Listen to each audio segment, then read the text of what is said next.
Every proverb tells us the whole biblical story and embeds in us the promise that Jesus the King will win.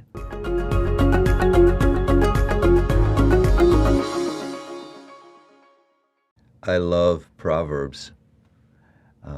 I've lived in Proverbs. When our kids were at home, we would go through Proverbs and we would have them memorize one verse from each chapter.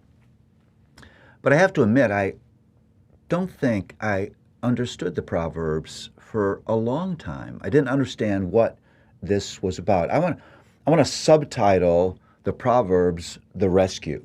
And the reason I'm doing that is sin reduces all of us to fools. A fool has the world inside out and upside down. A fool looks at true and sees false, and wise and sees foolish, and good and sees bad. He's just got it wrong. And the Bible tells us that the epicenter of foolishness is the fool has said in his heart, there is no God. Now, I don't think the Bible is talking at that point about philosophical atheism, but rather living as if I'm a self-sufficient human being and I know everything I need to know in order to live the way that I should live. That's craziness. That's insanity.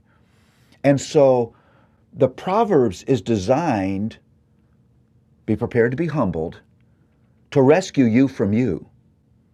Because the greatest danger in your life is not outside of you. The greatest danger in your life is inside of you. It's the foolishness of sin.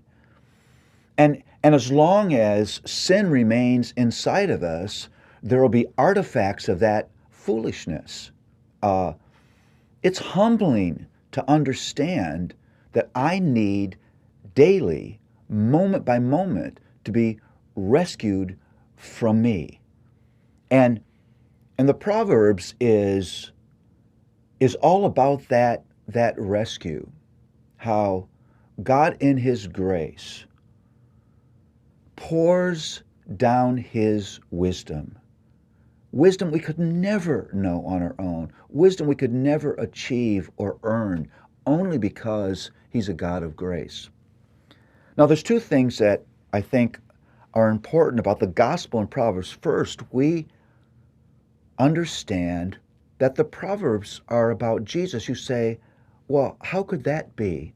Well, because the New Testament lets us know that wisdom is not an outline. Wisdom is not a concept. Wisdom is a person. And His name is Jesus. The wisdom on the pages of Proverbs is the wisdom of Jesus. This is Jesus, the sweet Savior, coming to us, whispering in our ear things that are true. How beautiful is that? But there's something else to realize about the Proverbs. This is where I think you unlock the Proverbs. The whole biblical story is embedded in every proverb, because the Proverbs see the promises fulfilled in the future and embed those in the Proverbs. Let me give you an example.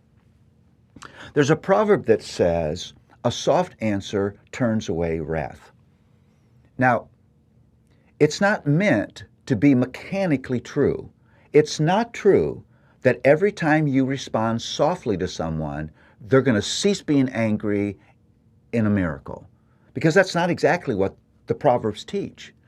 But when you decide you're going to love in the face of hatred, you're going to make peace in the face of war, that you're going to be kind in mistreatment, you are now living in the way that the world is moving by the plan of God. The meek will inherit the earth. Ultimately, the people who live God's way will win. That's the Proverbs. How about marching the way wisdom is marching?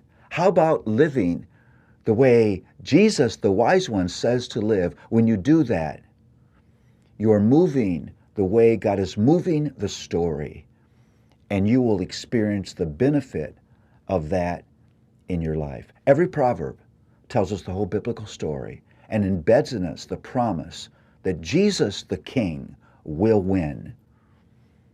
What a beautiful thought that is. Run to the rescue of the Proverbs.